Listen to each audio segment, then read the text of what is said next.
일부 일본의 탄생섬이 되기까지의 대서사시. 우리가 알고 있는 일본은 섬나라죠. 그런데 처음부터 섬이었던 건 절대 아닙니다. 빙하기였던 그 시절 해수면이 엄청 낮아서 일본은 땅으로 대륙과 붙어 있었어요. 그래서 사람들은 그냥 오늘은 저쪽으로 걸어가 볼까 하듯 유라시아에서 일본까지 이동이 가능했습니다. 그러다 약 1만 년 전 지구가 따뜻해지면서 빙하가 녹기 시작하죠. 물이 차오르면서 육지가 물에 잠기고 일본은 비로소 섬나라 모드로 전환됩니다. 이게 일본사의 첫 번째 큰 장면입니다. 이 시기에 등장한 문화가 바로 조몬 문화예요. 토기 문양이 새끼줄처럼 꼬여있다 해서 조몬인데 이 친구들 생활 방식이 꽤 흥미롭습니다. 사냥도 하고 조개도 캐고 도토리 바모도 같은 숲 간식도 챙기고 완전 원시형 소확행 라이프였죠. 그리고 중요한 질문 하나. 그럼 이때 일본 사람들은 누구였을까? 바로 여러 지역에서 건너온 사람들이 섞여 살았어요. 몽골 중국 쪽 계통, 시베리아에서 내려온 아이누 계통, 심지어 남쪽 폴리네시아 계통까지. 이들이 합쳐져 일본 초기 인구의 기반이 된 거죠. 2부 야요이 혁명. 농사가 일본을 깨우다. 자, 이제 본격적으로 이야기가 달라집니다. 여기서 핵심이 뭐냐면요. 일본이 드디어 농경 사회로 진입한다. 이 한 줄이 일본사의 방향을 통째로 바꿉니다. 야요이 시대 사람들은 이제 돌도끼 들고 숲만 헤매던 사람들이 아닙니다. 논 만들고 물대고 수확하고 우리가 먹을 쌀을 우리가 만든다. 이런 자급자족 시스템이 생긴 거죠. 그리고 또 중요한 변화. 촌락 즉 마을이 생겨나기 시작합니다. 사람들이 모여 살기 시작하니까 규모가 생기는 거죠.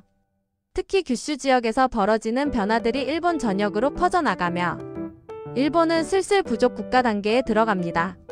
3부 히미코 여왕 등장. 일본 최초의 연합국가. 자, 이제 일본사가 좀 더 드라마틱해집니다. 야요이 시대에 작은 나라들이 막 생겼다고 했죠. 그 수가 무려 100개 이상. 그런데 사람이 모이면 뭐가 생기죠? 맞습니다. 싸움입니다. 여기저기서 충돌이 일어나고 소국들이 서로 세력을 다투다 보니 3세기 중엽쯤에는 자연스럽게 야, 우리끼리 좀 뭉치자 이런 흐름이 생겨요. 그리고 그 연합의 중심에 선 인물이 바로 히미코 여왕.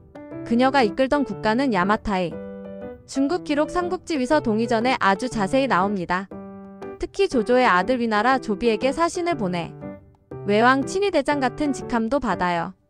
이 말은 히미코가 국제 외교까지 할 정도로 세력이 컸다는 증거죠. 히미코의 등장은 이런 의미가 있습니다. 일본 열도의 여러 부족이 하나의 질서를 인식하기 시작했다. 즉 일본사에서 최초로 통일의 흐름이 생긴 겁니다. 아직 완전한 나라는 아니지만 국가의 초석이 되는 중요한 장면이에요. 4부 야마토 정권 등장. 일본 최초의 진짜 국가 탄생. 자, 이제 일본사가 제대로 국가 형태를 갖추기 시작합니다. 앞선 히미코 시대가 연합국가의 씨앗이었다면 이제는 국가가 실제로 만들어지는 장면이 펼쳐져요. 4세기 초 일본 열도에 새 거대한 세력이 뜬다. 히미코 사후 혼란이 잠시 있었지만 시간이 흘러 일본 중부의 야마토 지금의 나라현 지역을 중심으로 강력한 정치 세력이 등장합니다. 이걸 바로 야마토 정권이라고 부르죠. 고분이 말해주는 시대의 위세. 이 시기 일본 전역에서 거대한 무덤이 등장합니다. 그 유명한 전방후원 분 열쇠구멍 모양 대형 고분들이죠. 바로 이것들 때문에 이 시대를 고분 시대라고 부릅니다. 이 무덤들이 야마토 지방에 집중되어 있다는 건 정권의 중심이 여기다 를 말해주는 역사적 증거입니다. 주변 국가의 긴장과 외교. 이때 동아시아는 전쟁의 시대였어요. 고구려 광개토대 왕장수왕 같은 강력한 왕들이 활약하던 시기죠. 그래서 일본 열도는 압박을 받습니다. 이 혼란을 피해 고구려 백제신라 사람들이 일본으로 많이 이주해요. 특히 백제의 영향력이 매우 컸습니다. 왜냐하면 기술, 문화, 불교, 건축 등 선진 문화를 대량으로 가져왔기 때문. 불교 수용 앤드 쇼토쿠 태자 등장 직전. 이 시기 후반 일본은 백제의 도움을 받아 불교를 받아들이고 곧 등장하게 될 쇼토쿠 태자가 일본 문화를 바꿀 준비가 진행됩니다. 오부 쇼토쿠 태자와 아스카 문화 그리고 일본식 국가 시스템의 탄생. 백제가 가져온 선진 문물 불교. 야마토 정권이 자리 잡던 시기 일본은 동아시아에서 한참 뒤처져 있었습니다. 그런데 백제가 일본을 대대적으로 업그레이드 해줘요. 건축, 불교, 제도, 문자, 예술. 여기서 등장하는 인물이 바로 쇼토쿠 태자. 그는 백제계로 보는 견해도 존재하고 백제 문화의 영향을 강하게 받아 일본 최초로 불교 정치 중앙 집권 개혁 중국식 관리 제도를 확립합니다. 쇼토쿠 태자의 3대 업적 1. 불교 국가 공식 이념화. 일본의 정신적 기반은 불교로 간다. 이걸 선언해버립니다. 그 결과 아스카 지역의 대규모 절과 불상 제작이 이루어지죠. 27조 헌법 제정. 지금의 헌법과는 전혀 달라요. 그냥 관리들은 이렇게 행동해라 라는 행동 지침인데 이게 일본 관료 국가의 출발점입니다. 3. 중국 수단과의 정식 외교. 사신을 보내서 우리는 이제 동아시아 질서에서 중요한 국가가 되겠다라고 선언. 동시에 선진 문물을 대량으로 가져옵니다. 아스카 문화의 폭발. 이 시기 일본 수도는 아스카. 그래서 아스카 문화라 불리죠. 특징은 단 하나. 백제 수당 문화 일본식 변형이 섞여 터지는 시대. 일본 문화의 기초 뼈대가 거의 이 시기에 만들어졌다고 해도 과언이 아닙니다. 이제 다음 장면에서는 일본이 한 단계 더 거대한 국가 형태로 진화합니다. 바로 다이카 개신과 나라 시대의 등장. 육부 다이카 개신. 일본이 진짜 중앙 집권 국가로 태어나는 순간. 앞에서는 쇼토쿠 태자가 기본 틀을 잡았다면 이번에는 일본이 국가 시스템을 전면 리빌딩하는 장면이에요. 645년 역사적 사건이 터진다. 쇼토쿠 태자가 사망한 후 권력을 잡았던 소가 시백제계 유력 귀족과 너무 강성해집니다. 이 정도면 왕보다 더 센데? 이런 말이 나올 정도였죠. 그러자 젊은 왕자 나카노 에운날 천황화 나카토미 가문이 결심합니다. 소가 씨를 없애고 왕권을 제대로 세우자. 그리고 실제로 정변을 일으켜 소가 씨를 제거합니다. 이때부터 개혁의 시대가 시작돼요. 다이카 개신 일본식 국가 재설계 프로젝트. 다이카는 당시의 연호, 개신은 개혁. 즉 연호에 공식적으로 우리 이제 국가 시스템 싹 바꿀 거야 라고 선언해버린 겁니다. 1토지 국유화. 땅은 전부 천한 것이다. 이 한마디로 지방 호족들의 힘을 확 꺾어버립니다. 농민들이 받는 땅도 정부가 나눠주는 방식으로 바뀌어요. 이 중앙 관료제 도입. 수당의 시스템을 거의 그대로 베낀 수준. 왕 대신 백관. 이렇게 행정체계가 짜이고 나라 전체를 관리할 시스템이 등장합니다. 3지방 강국사 파견. 더 이상 지방 호족이 자기 마음대로 다스리지 못함. 정부에서 보낸 관리가 당신 지역을 다스릴 겁니다. 이렇게 구조를 재편합니다.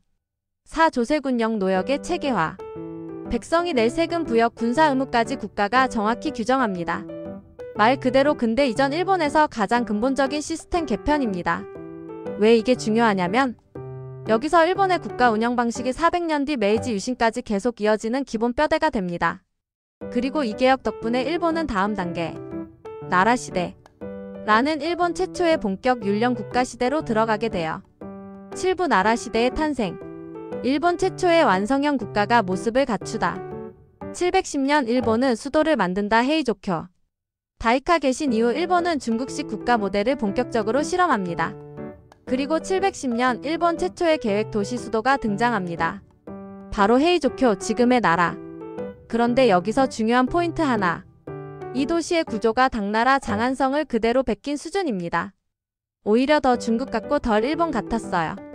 정치, 행정, 종교 모두 수도 중심으로 돌아가고 일본은 처음으로 우리는 하나의 나라다 라는 구조를 갖추게 됩니다. 일본 최초의 국가체계 확립. 나라 시대에는 드디어 율령제법치 국가가 전국적으로 적용됩니다. 즉 일본이 부족의 모임에서 진짜 국가로 변신한 시점이 바로 이때입니다. 불교의 대폭발 도다이지와 대불. 나라 시대의 가장 강력한 문화적 상징은 불교입니다. 특히 도다이지 절, 나라 대불금동 대불. 이 두 개는 나라 시대의 모든 걸 말해줍니다. 심지어 불교 세력이 너무 커져서 왕권을 위협하는 거 아니야? 이런 말이 나올 정도였죠. 일본 최초의 역사서 등장. 나라 시대의 일본은 국가 정체성을 만들기 위해 역사서를 편찬합니다. 고사기 712, 일본서기 720. 이 두 책은 신화 역사 왕조의 정통성을 섞어 만든 일본 최초의 역사 기록물. 한마디로 우리 왕실은 천손 즉 하늘의 자손이다. 이 논리를 정교하게 만듭니다. 문학의 씨앗 만요슈. 또 하나 빼놓을 수 없는 게 일본 최초의 대형 시가집인 만요슈. 이걸 통해 일본어 고유 문학의 기초가 다져지면서 이후 헤이안 문화의 탄생을 준비합니다. 나라 시대는 일본사의 기초 공사 철근 골조를 한 번에 끝낸 시대입니다. 8부 헤이안 시대. 드디어 일본만의 문화가 폭발한다.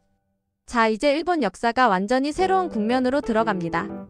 앞선 나라 시대는 중국의 그림자 아래서 성장하는 시기였다면 이번 헤이안 시대 794만 1185는 드디어 일본이 스스로 자기 스타일을 만들어낸 시대예요. 794년 수도가 바뀐다. 헤이안쿄 건설. 나라 시대 말 불교 세력이 너무 커져 왕권을 위협하기 시작합니다. 그래서 천황은 결단을 내립니다. 수도를 옮겨서 권력을 새로 정비한다. 이렇게 794년 교토 헤이안쿄가 수도로 탄생합니다. 그리고 여기서부터 약 400년이 이어지는 헤이안 시대가 시작되죠. 일본풍 문화 폭발하다. 중국에서 견당사까지 보내며 문물을 배웠던 시기는 끝났어요. 894년 아예 견당사 중국 유학생 파견을 중단합니다. 이제 우리 방식대로 해보자. 바로 이 선언이 일본 문화의 대전환점을 만들어냅니다.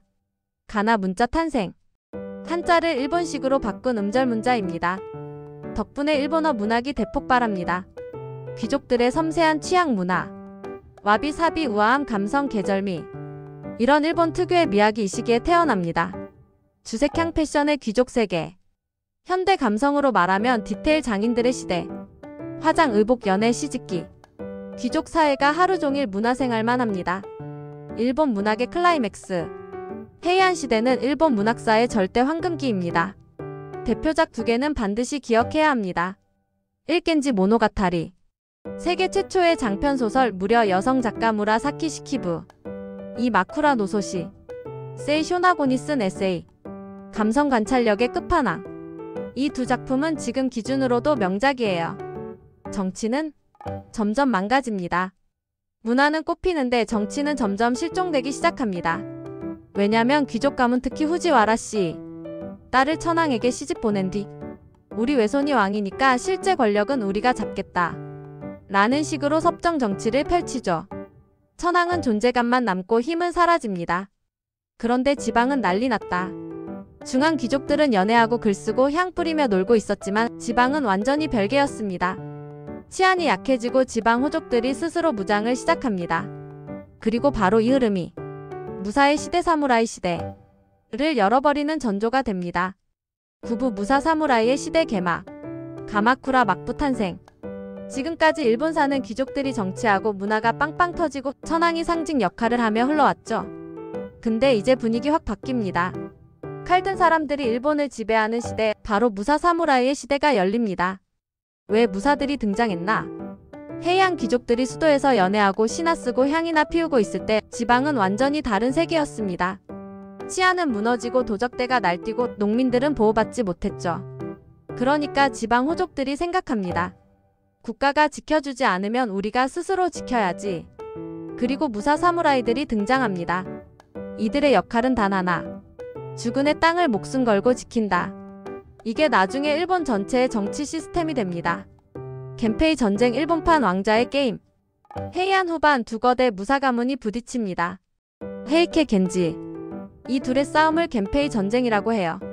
결국 미나모토 가문의 리더 미나모토노 요리토모가 승리하며 일본 현대 정치의 첫 단추를 꿉니다. 1192년 가마쿠라 막부 탄생.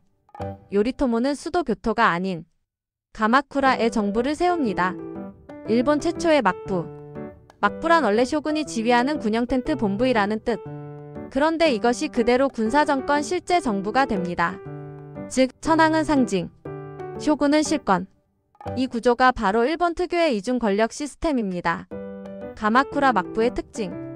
무사가 국가 운영의 중심. 주군 마이너스가 신관계 주종 관계 확립. 지방의 지토지방 관리 파견. 봉건제가 정식 정치 구조로 자리 잡음. 일본에서 사무라이 정신, 즉 충성의 리복 수무력 중심의 질서가 국가 운영의 기본이 된 시점이 바로 이때예요. 십부 몽골 침공. 태풍이 일본을 구한 순간 그리고 막부에 몰락. 자, 이제 일본 역사에서 가장 유명한 장면 중 하나가 나옵니다. 무사의 시대가 막 개막했는데 갑자기 세계를 정복하던 초강대국 몽골 제국이 일본을 향해 온다. 가마쿠라 막부 최대 위기 몽골 고려 연합군의 침공. 카미카제 태풍이 일본을 구함. 하지만 승리 후 막부는 오히려 망하기 시작한다는 반전. 1차 침공 1274 일본 세계 최강을 처음 만나다.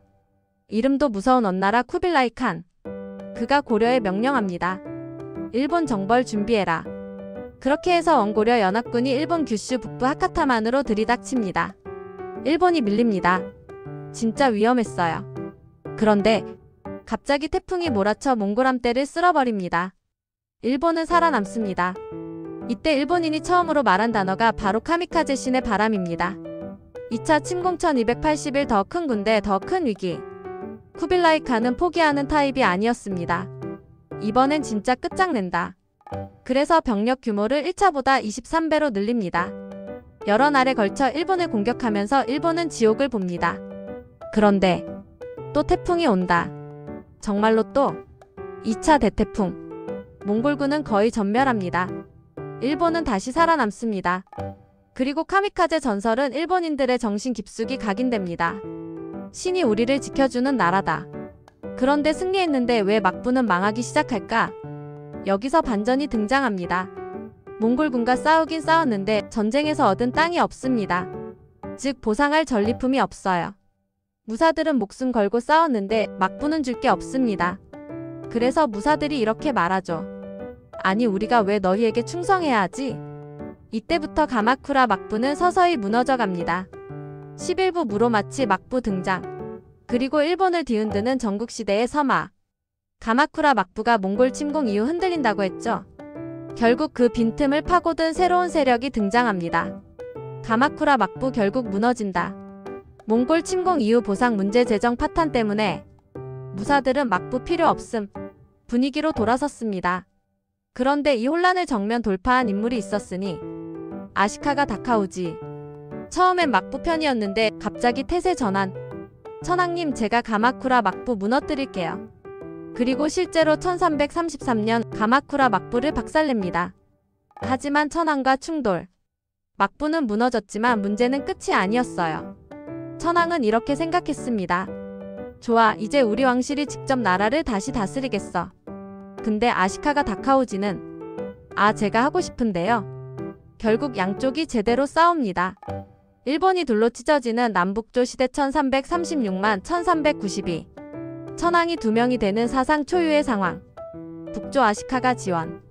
남조정 통성 주장. 이들이 60년 가까이 대립합니다. 나라 전역의 불안과 전투가 이어지고 무사의 시대는 더욱 깊어집니다.